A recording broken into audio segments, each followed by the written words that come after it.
America और Iran के बीच are पार की जंग छिड़ गई है।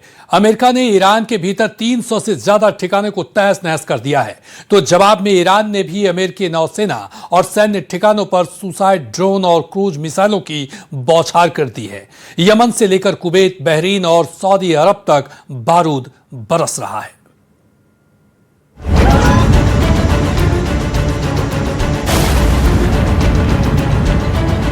आसमान में मिसाइलों की गर्जना, बारूदी धमाकों से कांप गई धरती, आसमान से मौत का तांडव। पश्चिम एशिया में जिस बात का डर था, उसकी शुरुआत हो चुकी है। अमेरिका और ईरान के बीच जंग भयंकर और खूनी मोड़ ले चुकी है। ईरान के दक्षिणी तटीय शहर कोनार्क के आसमान से मिसाइलों की ऐसी बारिश हुई कि पूरी धरती दहल उठी। ईरान के मीडिया के मुताबिक धमाके इतने भीषण थे कि मीलों दूर तक उसका असर दिखा। अमेरिकी सेंट्रल कमांड के दावों के मुताबिक पिछले 3 दिनों में ईरान के 300 से ज्यादा सैन्य ठिकानों को मलबे के ढेर में तब्दील कर दिया गया है। अमेरिका का सबसे घातक वार हुआ है ईरान के सबसे सुरक्षित माने जाने वाले नौसैनिक अड्डों पर। अमेरिकी सेंट्रल कमांड ने दावा किया कि उसने समंदर के रास्ते खौफनाक समुद्री ड्रोनों से हमला कर ईरान के बंदर अब्बास सबमरीन बेस और जहाजों की मरम्मत करने वाली नेवल फैसिलिटी को नेस्तनाबूद कर दिया है। हॉर्मुज के पास केशमद्वीप से लेकर बंदर अब्बास तक सिर्फ और सिर्फ तबाही के निशान दिख रहे हैं। यानी अमेरिका ने एक बार फिर ईरान के खिलाफ अपना सबसे आक्रामक हमला शुरू कर दिया है।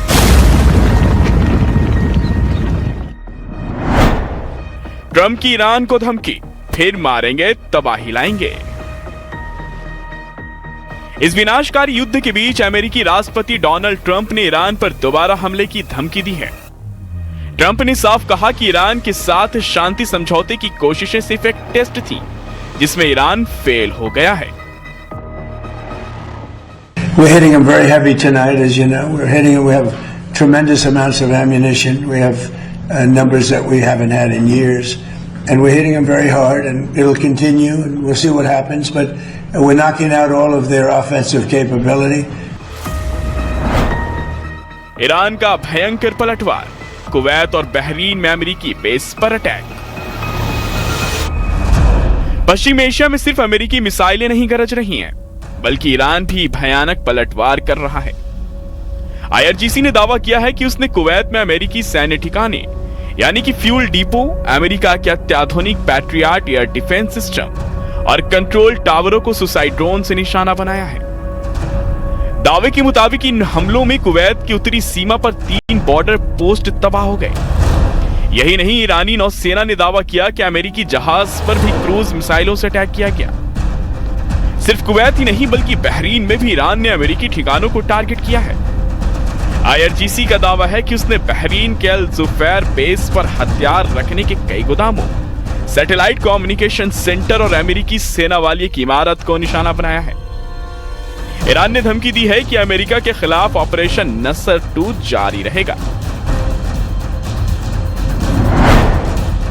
यमन के सना एयरपोर्ट पर एयर स्ट्राइक। अमेरिका और ईरान के बीच दोबारा शुरू हुई इस जंग की आंच अब पूरे पश्चिम एशिया में फैलती दिख रही है। यमन में सऊदी अरब के लड़ाकू विमानों ने राजधानी सना के इंटरनेशनल एयरपोर्ट के रनवे पर बमबारी कर दी, ताकि ईरान का विमान वहां लैंड ना कर सके। गुस्से में तमतमाए हूथी विद्रोहियों ने अब सीधे सऊदी अरब के खिलाफ मोर्चा खोल दिया है। हूथी विद्रोहियों ने सऊदी अरब के आभा इंटरनेशनल एयरपोर्ट पर कई बैलिस्टिक मिसाइलें और ड्रोन दागने का दावा किया है। वहीं दक्षिणी ईरान के मह शहर में एक वाटर प्रोजेक्ट पर हुए हमले में आम नागरिक भी मारे जा रहे हैं। पहले वार फिर पलटवार, अब धमकी, यानी युद्ध का फिर से तबाही वाला दौर शुरू हो चुका है, जिसका असर सिर्फ पश्चिम एशिया में ही नहीं, बल्कि विश्व के कई देशों में दिखेगा। तो दुनिया की सबसे अहम समुद्री लाइफलाइन हॉर्मुज स्ट्रेट में ईरान की मिसाइलें बरस रही है। टैंकरों पर क्रूज मिसाइल अटैक में एक भारतीय क्रू की मौत हो चुकी है, जिस पर भारत में ईरानी राजनयिक को तलब किया गया। वहीं इस संकट के बीच हॉर्मुज पर कंट्रोल और सिक्योरिटी को लेकर सीधी टक्कर देखने को मिल रही है। ट्रंप ने कहा है कि हॉर्मुज से गुजरना है तो अमेरिका को 20% सिक्योरिटी टैक्स देना होगा। उधर ईरान अड़ गया है कि इस समंदर का असली बॉस और रक्षक सिर्फ वही है।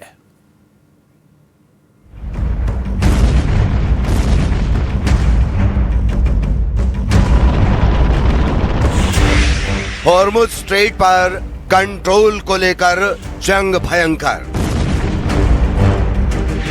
हॉर्मुज स्ट्रेट में मिसाइल अटैक, जहाजों की आवाजाही ठप। यूएई के तेल टैंकरों पर अटैक, भारतीय नाविक की मौत। दुनिया का सबसे अहम समुद्री रूट अब सबसे बड़ा रण क्षेत्र बन चुका है। हॉर्मुज स्ट्रेट में एक बार फिर से मिसाइलों की बारिश होने लगी, तेल टैंकर निशाना बनने लगे हैं।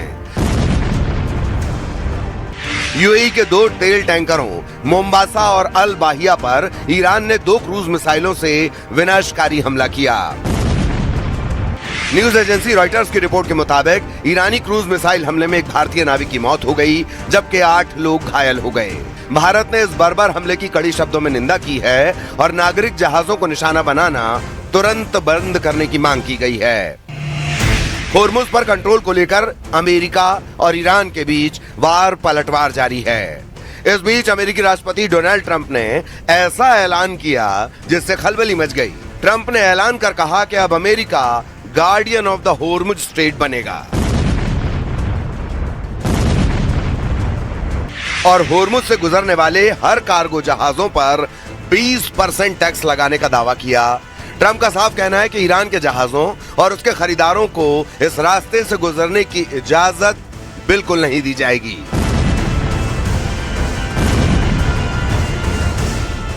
Controlling the straits, we're putting the blockade back. And it's a blockade not for anybody but Iran. In other words, anybody doing business with Iran can't go through. Everyone else will be able to go through. So it's a blockade. It's a very strong blockade.